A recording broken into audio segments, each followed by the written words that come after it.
sommes entrés dans un temps de rétablissement. Nous sommes dans un temps de réforme et Dieu est en train de rétablir de nombreuses choses. Et une des choses que Dieu est en train de rétablir, c'est la vraie signification de la croix. Qu'est-ce que signifie la croix profondément? La prédication de la croix, c'est une folie. C'est une folie pour ceux qui périssent, c'est ce que les Écritures nous disent. Mais pour nous qui sommes sauvés, elle est une puissance de Dieu. Une folie pour ceux qui périssent et une puissance de Dieu pour ceux qui sont sauvés. Donc Dieu a choisi de sauver les croyants par la folie de la prédication de la croix. Et c'est pour cela que les premiers apôtres prêchaient Christ crucifié. Ils prêchaient Christ crucifié. Et c'est de cela dont nous allons parler aujourd'hui. C'est un scandale pour les Juifs et c'est une folie pour les non-Juifs. Mais c'est la puissance de Dieu et c'est la sagesse de Dieu. Tout simplement parce que la folie de Dieu, elle est plus sage que les hommes. Et la faiblesse de Dieu, elle est plus forte que les hommes.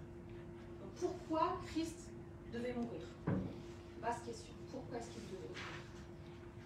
On a un premier élément de réponse dans Romains chapitre 6, verset 10. Donc le petit a, parce qu'on va prendre que la première moitié du verset. Romains 6, verset 10.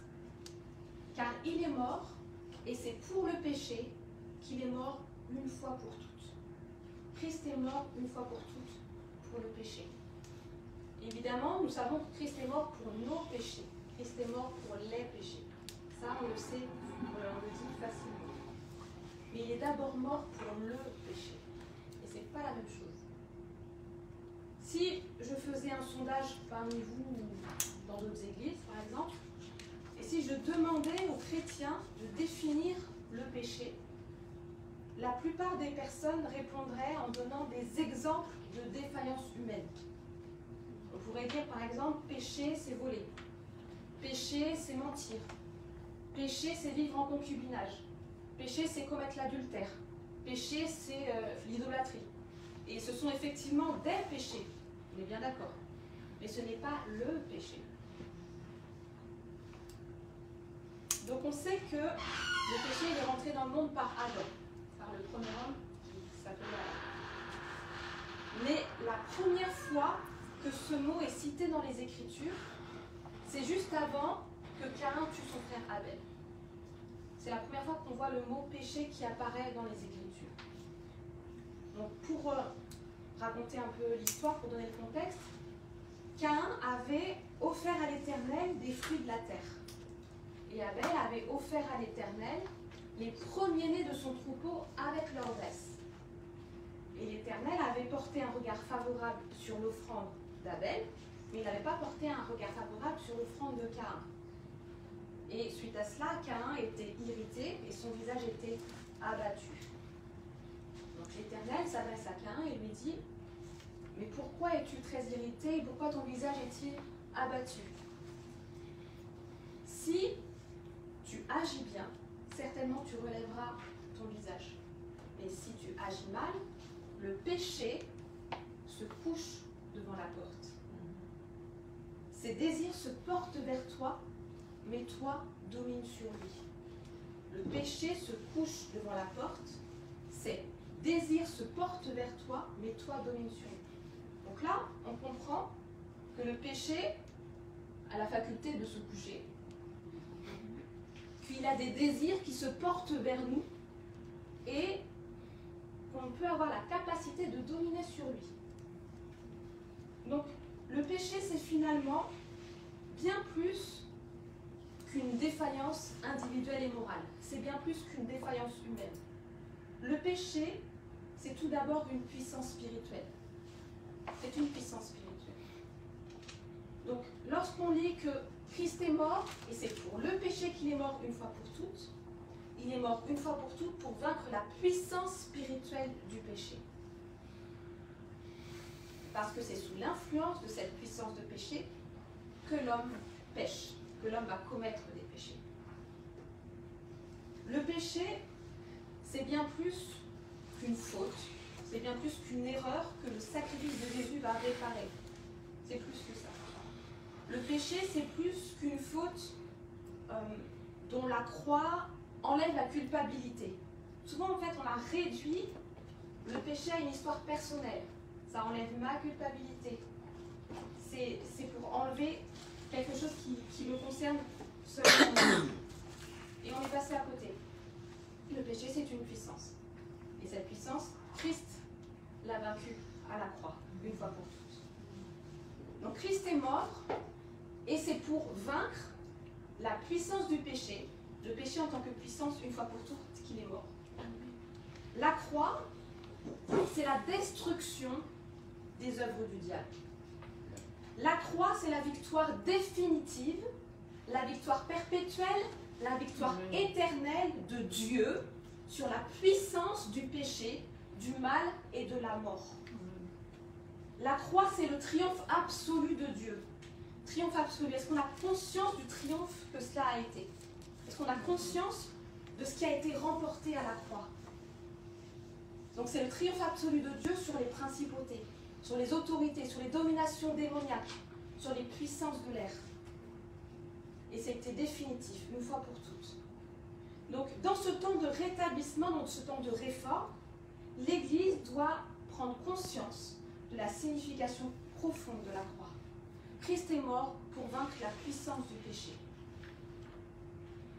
Donc Christ, il a remporté ce triomphe sur Satan. Il a remporté ce triomphe sur le mal. Il a remporté ce triomphe sur la mort. Et ça dépasse de loin la question du péché personnel. De très loin. Le péché personnel, c'est une toute petite partie de la question du péché qui a été réglé à la croix. Donc finalement, je crois vraiment que c'est l'ennemi qui a restreint notre compréhension pour l'enfermer dans quelque chose de très personnel. Je restreins ma compréhension à juste, voilà, à la question du péché, c'est juste, voilà, ce que moi j'ai fait, donc enlever ma culpabilité, et je restreins la question des puissances spirituelles à ma délivrance personnelle. Alors que la délivrance personnelle, c'est une toute petite partie du conflit cosmique qui a eu lieu à la croix, et qui a été remporté à la croix. Pire encore, si nous réduisons le péché à une défaillance personnelle, finalement nous banalisons le péché. On l'a banalisé. Et c'est pour cette raison qu'il y a autant de chrétiens qui se relèvent et qui retombent, qui se relèvent et qui retombent. On l'a banalisé, parce qu'on n'a pas compris. On n'a pas compris le triomphe absolu qui s'est passé à la croix. Donc le péché va bien au-delà d'une question personnelle. C'est une puissance qui était tellement radicale, une puissance telle que le sacrifice de Dieu lui-même, en la personne de son Fils Jésus-Christ, était indispensable pour la vaincre. Je répète, la puissance du péché était telle qu'il a fallu que Dieu lui-même se sacrifie en la personne de son Fils Jésus-Christ pour vaincre cette puissance-là. Donc Jésus, il est bien plus que le sacrifice qui enlève ma culpabilité personnelle. Il est bien plus que cela. Est-ce qu'on a conscience que Jésus-Christ, le Fils de Dieu vivant et vrai, est Dieu qui était en Christ? C'est Dieu qui était en Christ. Dieu était en Christ, réconciliant le monde avec lui-même. Est-ce qu'on a conscience que Dieu était en Christ, réconciliant le monde avec lui-même? Donc c'est bien plus qu'un sacrifice qui enlève ma culpabilité. Donc Jésus devait mourir pour vaincre la puissance du péché, afin que nous ne soyons plus forcés à être esclaves de la puissance du péché, pour nous retirer de cet esclavage-là. Car c'est la puissance du péché qui nous pousse à pécher. Donc en Christ, la bonne nouvelle, car l'évangile est une merveilleuse nouvelle, en Christ, le péché n'est plus une fatalité. Tu n'es plus obligé de pécher. Tu peux dire non à la tentation au nom puissant de Jésus-Christ.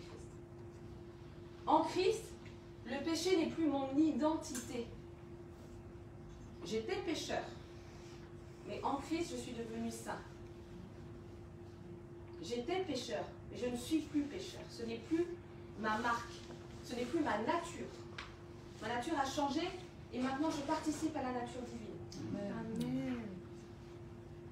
Donc Caïn, on voit bien qu'il n'a pas été capable de dominer sur cette puissance. Dieu lui a dit domine sur lui, il n'a pas réussi. Et Christ l'a fait pour lui. Christ a vaincu la puissance du péché à la croix. Jésus-Christ a dépouillé les dominations et les autorités. Il les a livrées publiquement en spectacle, en triomphant d'elles par la croix. C'est fait une fois pour toutes. Je ne sais pas si vous vous souvenez de l'histoire de David et Goliath. David, avec sa fronde, il a envoyé cette pierre sur le front de Goliath. Goliath est tombé face contre terre. Puis David a pris l'épée du fourreau de Goliath, donc l'épée de Goliath. Il l'a tué et lui a coupé la tête. Cette scène-là, c'est un type de ce qui s'est passé à la croix. David, c'est un type de Christ. Goliath, c'est un type du diable. À la croix, voilà ce qui s'est passé.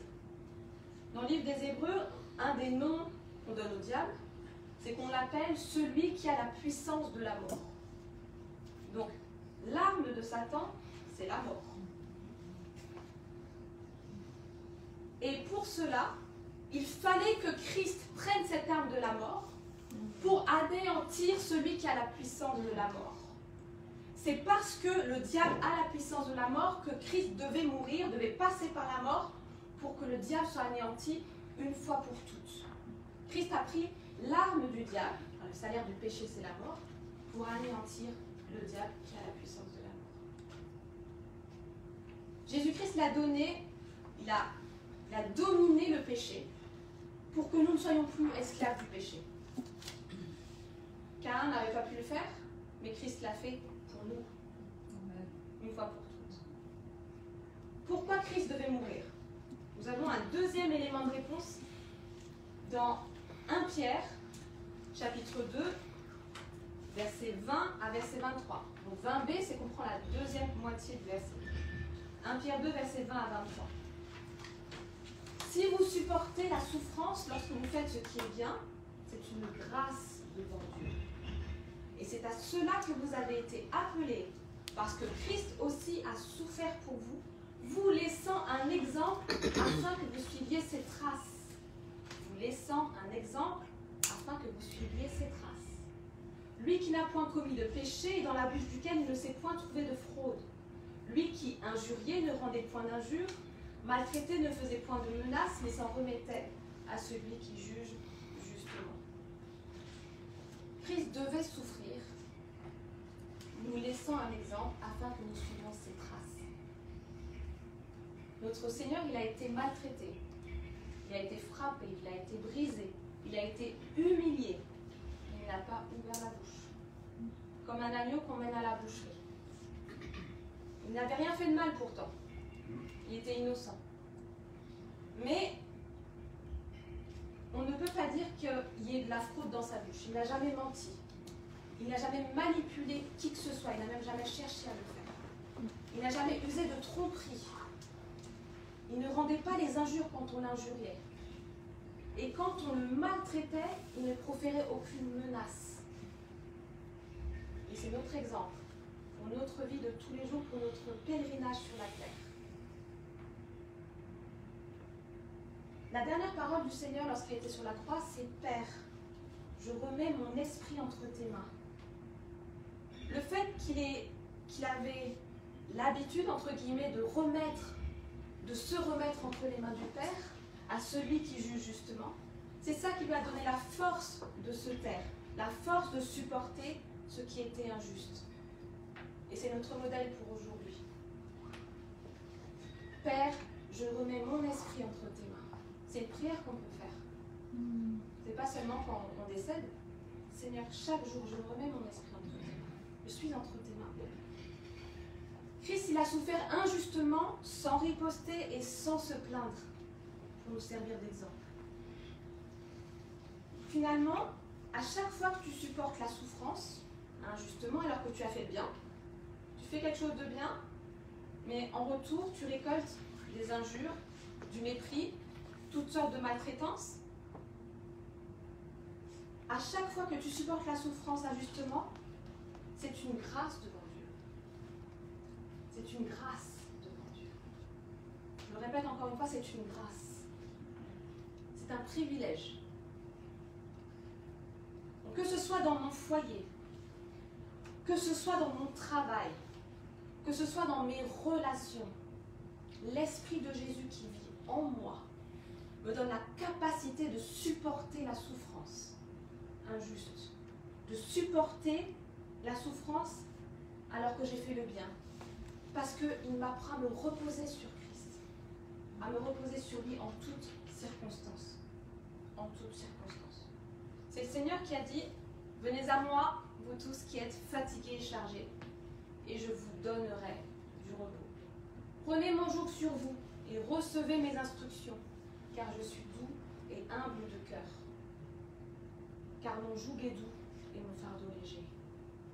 On pourrait presque tous réciter ces quelques versets par cœur. Mais est-ce qu'on les vit? Est-ce que dans notre quotidien, en toutes circonstances, on peut dire qu'on se repose sur le Seigneur? Ton patron te fatigue. Ça arrive. Recommande ton sort à l'Éternel. Recommande ton sort à l'Éternel. Ton conjoint te fatigue. Remets-toi au Seigneur. Tes enfants te fatiguent. Remets-toi à ton Père. Et des exemples, il peut y en avoir plein. C'est cela qui nous aide à supporter ce qui n'est pas juste pour un temps. Et cela crée en nous un poids éternel de gloire. Un poids éternel de gloire. Il y a quelque chose qui se forme en nous à ce moment-là, qui s'accumule dans le secret, dans l'invisible. C'est une folie pour les hommes, on est bien d'accord. Parce que l'instinct de survie nous pousse à riposter. C'est l'instinct de survie. On te fait du mal, la défensive. Mais en Christ, on marche à contre-courant, si je puis dire. C'est ce qu'on appelle mourir à soi-même. Et mourir à soi-même, c'est la sagesse de Dieu. C'est la sagesse de Dieu. C'est pas il faut que tu meures à toi-même. C'est déjà en toi. C'est déjà là. Puisque Christ vit en toi. Christ crucifié vit en toi. Mourir à soi, c'est la sagesse de Dieu. Il n'a pas ouvert la bouche, mais il s'en est remis à celui qui juge justement, à celui qui juge parfaitement. Christ, il est notre exemple, il est notre modèle parfait, et il nous a donné l'exemple. Donc nous avons été appelés, c'est écrit là, à souffrir injustement, à manifester Christ dans notre génération par le fait de supporter la souffrance. C'est une grâce devant Dieu encore une fois. Lorsque je fais le bien, lorsque je n'ai rien mérité, entre guillemets, je n'ai pas mérité cette chose-là, parce que Christ a souffert pour nous afin de nous donner un exemple et pour que nous suivions ses traces. Donc c'est une grâce quand on est accusé injustement. C'est une grâce de pouvoir prier, Père, pardonne-leur. Père, pardonne-leur, ils ne savent pas ce qu'ils font. Aime tes ennemis, c'est en toi. Prie pour ceux qui te maltraitent, c'est en toi. Libère le pardon, c'est en toi. Laisse le Seigneur guérir chacune de tes blessures. C'est vraiment une grâce. C'est la grâce de Dieu qui se répand, pour atteindre nos contemporains. Père, pardonne-leur car ils ne savent pas ce qu'ils font. Lorsque le Seigneur était sur la croix, qu'il a prononcé cette parole, dans l'entourage autour de la croix, il y avait un centurion romain qui a entendu cette parole. Et cet homme, très certainement qu'il était habitué à voir des hommes agoniser sur la croix. Et certainement qu'il n'en avait pas vu qu'un ou deux. C'était des hommes de sang, des hommes de guerre. Ils avaient l'habitude de voir la mort. Mais le roi des Juifs était différent des autres. Donc quand le centurion romain a vu Jésus-Christ prononcer ces paroles, lorsqu'il a entendu prononcer ces paroles, et lorsqu'il a vu comment Jésus est mort, il s'est exclamé, assurément cet homme était fils de Dieu. Ça l'a bouleversé. Personne n'était mort de cette façon-là. Tous les autres étaient morts en agonisant, en gémissant, en hurlant. Lui, il était mort en disant « Père, pardonne-leur, car ils ne savent pas ce qu'ils font. » Donc sans aucune connaissance biblique, il était romain, donc il n'était pas juif, il n'avait pas la connaissance des prophéties messianiques. Malgré cela, il a reconnu qu'une telle attitude, de telles paroles, ça ne peut être que le Fils de Dieu. Aucun homme qui n'est que homme ne peut avoir cette attitude. Et en Christ, nous sommes fils et filles de Dieu. Amen. Il est mort au péché. Yes. Pour vivre de sa vie. Mourir pour vivre. Yes. Mourir pour que sa vie se répande à travers nous. Quelque temps plus tard, c'était Étienne, le premier martyr. Juste avant de mourir lapidé, il a prononcé cette parole similaire. Seigneur, ne leur impute pas ce péché. Seigneur, ne leur impute pas ce péché.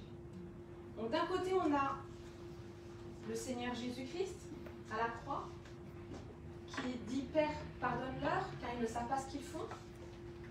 Et cette parole a jeté, lancé une semence de vie dans ce centurion romain qui s'est converti.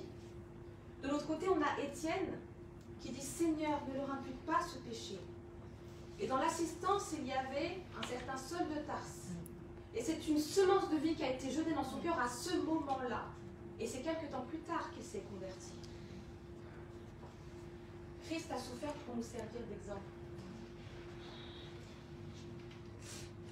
Donc Christ, il devait vraiment souffrir pour que nous puissions suivre ses traces. On peut avoir de très beaux discours d'évangélisation. On peut avoir les meilleurs flyers qu'on veut. On peut avoir une certaine éloquence. Mais si je ne manifeste pas Christ crucifié, la semence de vie ne sera pas lancée. Incarnons. Manifestons celui qui est déjà en nous. Manifestons Christ crucifié. C'est en incarnant Christ crucifié que sa vie peut se répandre à travers nous, à partir de Christ en nous. Christ, il a dit, vous serez mes témoins. Vous serez mes témoins. Il n'a pas dit, vous témoignerez. Et en grec, le mot témoin, le mot martyr, c'est le même mot. Un témoin est un martyr, et un martyr est un témoin. Donc c'est seulement en acceptant de supporter la souffrance injuste que nous sommes les témoins du Seigneur dans notre génération. C'est seulement lorsque j'accepte de supporter cette souffrance qui n'est pas juste, je manifeste Christ, je suis ses traces, je suis son exemple, là, Christ est vu dans ma génération. Et c'est comme cela que nous présenterons Christ à ceux qui nous entourent. Car ceux qui nous entourent, ils n'ont pas besoin de discours. Ils n'ont pas besoin de blabla. Mais ils ont besoin qu'on leur présente Jésus-Christ. Regardez-nous, vous avez vu Dieu. Car nous portons Christ crucifié pour répandre sa vie. Pourquoi Christ devait mourir?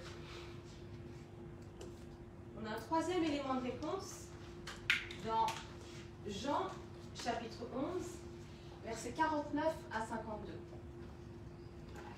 On a vu que Christ devait mourir pour vaincre la puissance du péché.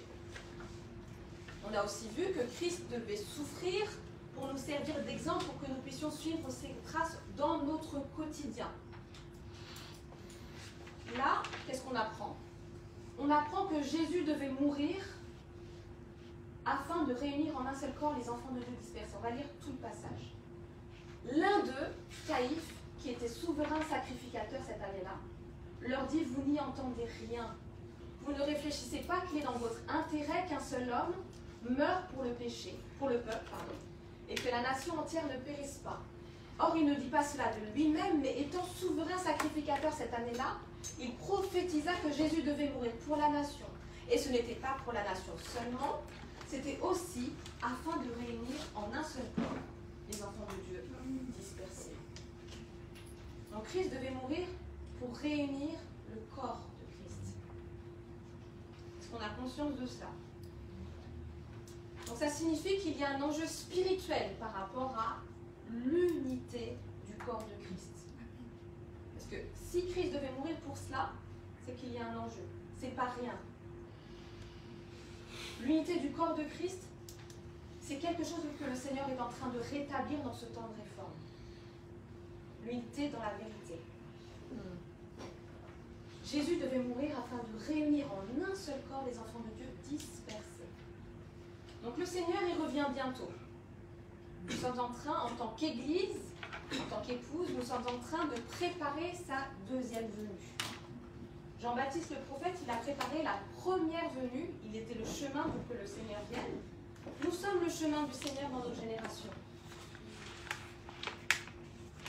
Et finalement, le Seigneur est en train de nous utiliser pour préparer sa venue, mais ça passe par le fait de travailler ensemble. Travailler ensemble. Puisque nous sommes dans un temps de rétablissement, le Seigneur il est en train de rassembler ces enfants qui ont été dispersés. Il y a des enfants de Dieu, authentiques, très bien, qui pour un temps ont été dispersés, pour diverses raisons. Et le Seigneur il est en train de rassembler tout ce beau monde, entre guillemets, pour qu'on travaille ensemble. Pour qu'on travaille ensemble. Et on va former, très prochainement, si ça a déjà commencé, des équipes de ministère. Des équipes de ministère au niveau des maisons, au niveau des quartiers, au niveau des villes, au niveau des régions, au niveau des nationales et aussi au niveau international. Donc à chaque niveau, dans chaque zone d'influence, le Seigneur est en train de rassembler des frères et des sœurs qui sont donnés par Christ, comme apôtres, prophètes, évangélistes, pasteurs, enseignants, pour travailler ensemble, pour incarner, refléter Christ afin que sa vie se répande autour de nous, dans notre génération, dans nos quartiers, dans nos villes, dans nos régions, dans nos pays. Il y a tellement besoin que la vie de Christ se répande. Elle se répand à partir de Christ crucifié. Donc l'Église de Christ, elle forme un seul corps. Et aucun membre du corps ne peut travailler efficacement en étant indépendant du reste du corps de Christ. Parfois, en voulant fuir un système, on va dire, pyramidal, qui n'était pas juste, on a basculé dans un excès inverse, où on a travaillé en électrons libres. Et le Seigneur, il est en train de tout rétablir, de guérir ce qu'il faut, afin qu'on travaille ensemble, pour la gloire de Dieu. Amen. Donc l'Église, elle forme un seul corps. Un seul corps. Un seul corps. C'est pour cela, encore une fois, que Jésus devait mourir. Et c'est Christ la tête du corps. Donc, si le corps est démembré, par définition, il est handicapé et il ne peut pas avancer. Par contre, lorsque le corps est en pleine santé, il se met en mouvement. Il se met en mouvement, il peut marcher et il peut même courir et aller vite et loin. Et c'est lorsqu'il se déplace, qu'il est en mouvement, que là, la tête du corps est visible par tous, puisque le corps bouge. Tant que le corps est démembré, il reste sur place et très peu de gens peuvent voir la tête du corps. Il faut que le corps soit en bonne santé, qu'il se revigore pour que la tête soit visible par tous, dans toutes les générations. Donc c'est tellement essentiel que l'ennemi fait tous ses efforts pour empêcher l'Église de comprendre l'importance du corps de Christ. Il y a vraiment un enjeu spirituel par rapport à la compréhension du corps. Et le Seigneur, il est vraiment en train de rétablir ça, de guérir ce qui a besoin d'être guéri pour que nous comprenions avec son regard à lui. C'est à cause de cela qu'il y a autant de divisions, de malentendus, de querelles dans les communautés. Puisque finalement, on s'est focalisé sur un évangile qui répond à nos problèmes personnels. Et c'est un faux évangile, je le dis. Puisqu'au final, bien sûr que lorsque je viens à Christ, il y a des choses qui changent dans ma vie.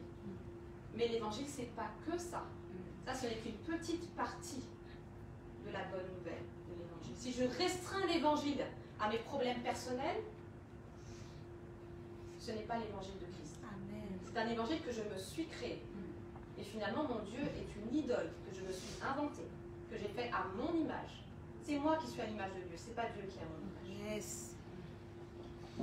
Christ est mort pour résoudre les problèmes du corps. Et bien sûr, lorsque nous recherchons chacun en tant que membre du corps, nous recherchons premièrement le royaume de Dieu et sa justice, évidemment que les autres choses nous seront données par-dessus, mais qu'on ne change pas les priorités. D'abord le royaume de Dieu, d'abord sa justice, et après, bien sûr, ça va se répandre, ça va couler, la coupe déborde. Là où le péché a abondé, la grâce surabonde. Et qu'on ne réduise plus l'évangile à ma vie personnelle.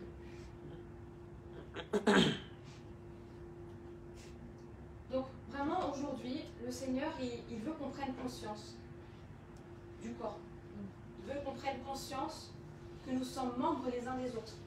Il veut qu'on prenne conscience que c'est pour cela qu'il devait souffrir et mourir à la croix. Donc rassemblons-nous. Rassemblons-nous, c'est ce que nous dit le Seigneur aujourd'hui. Rassemblons-nous, ce n'est pas le temps de s'isoler. Des fois on peut se dire, voilà, c'est spirituel, voilà, je prends un temps à part. C'est plus le temps. Ce n'est plus le temps de s'isoler. Rassemblons-nous. Laissons le Seigneur guérir toutes les blessures. Laissons le Seigneur guérir toutes les offenses. Et travaillons ensemble. C'est pour cela que Jésus devait mourir. Amen. On va prendre un temps de prière.